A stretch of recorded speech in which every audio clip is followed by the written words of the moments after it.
کہ ایک دو ایسی ٹاپ پوزیشنز کے علاوہ ہر کمیونٹی کے پاکستان کے اندر اعلیٰ ترین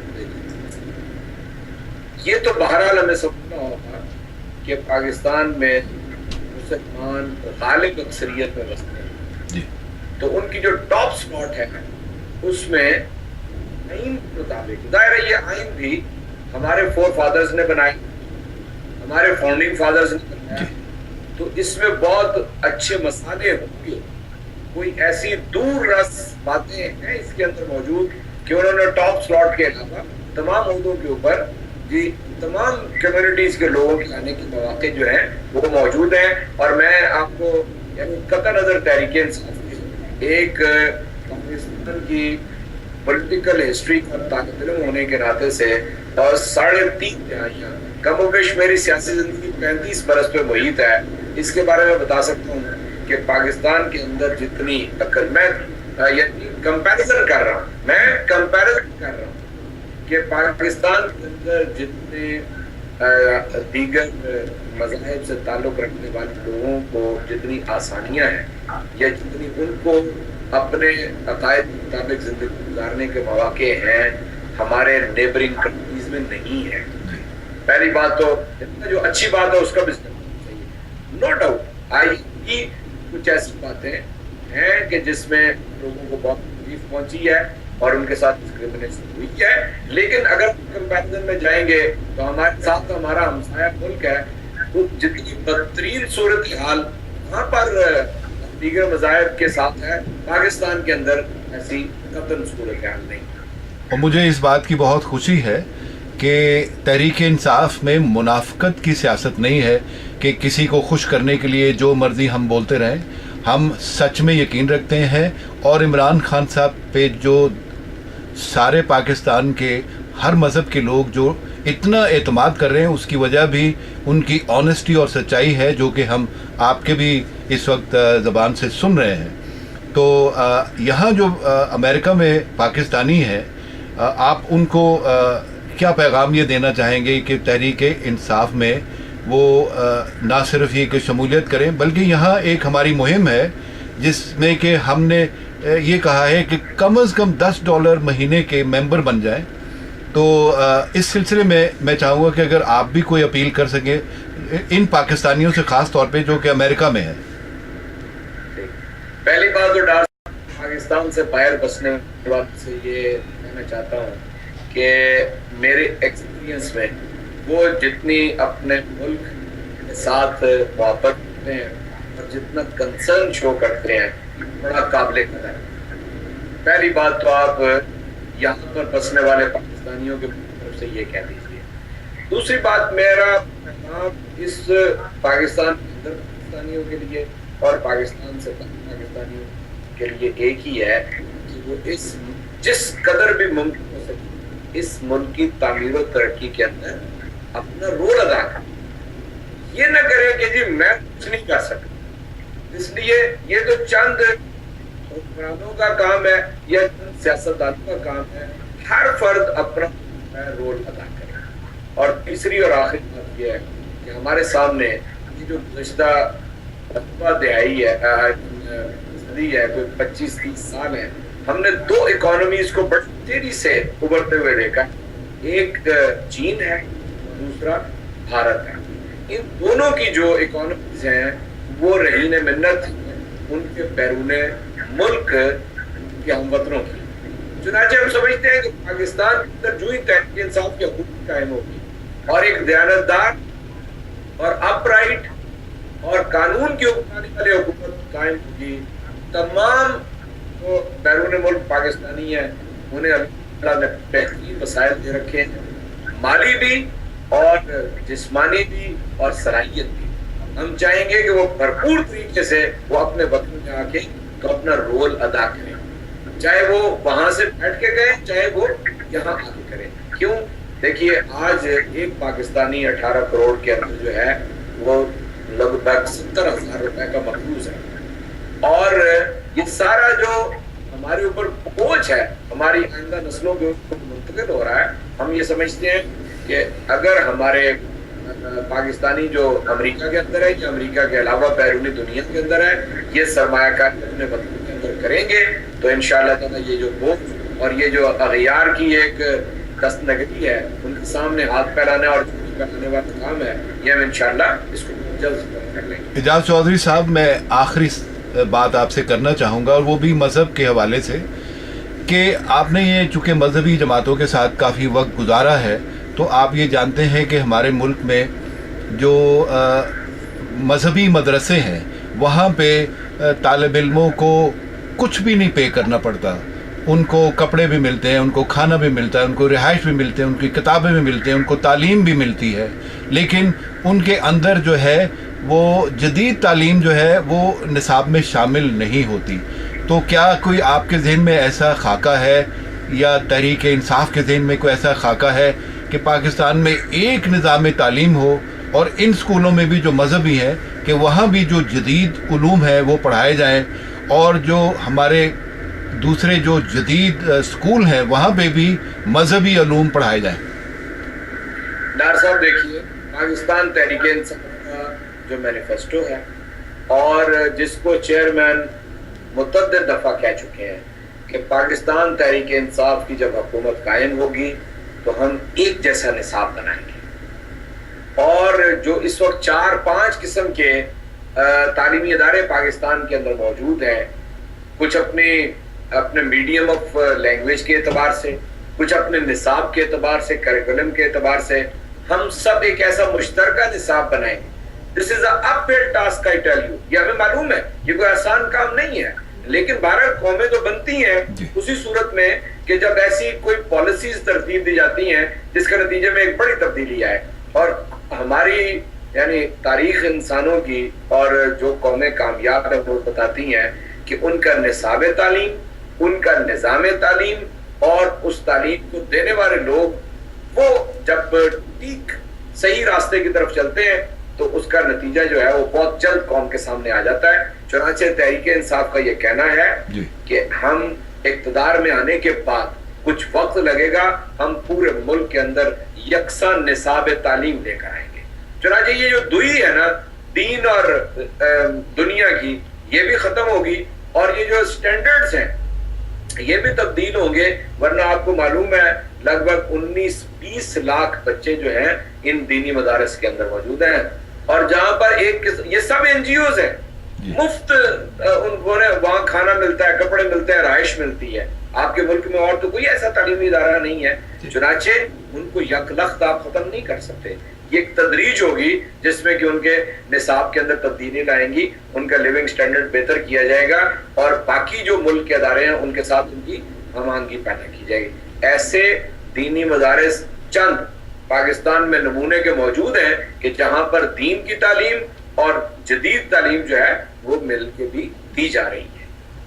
اعجاز چودھری صاحب، میں آپ کا بہت زیادہ مشکور ہوں کہ آپ نے اپنے قیمتی وقت میں سے ہمیں کچھ وقت دیا اور آپ نے تحریک انصاف کے پروگرام کو امریکہ میں خاص طور پہ رہنے والے اور دنیا بھر میں رہنے والے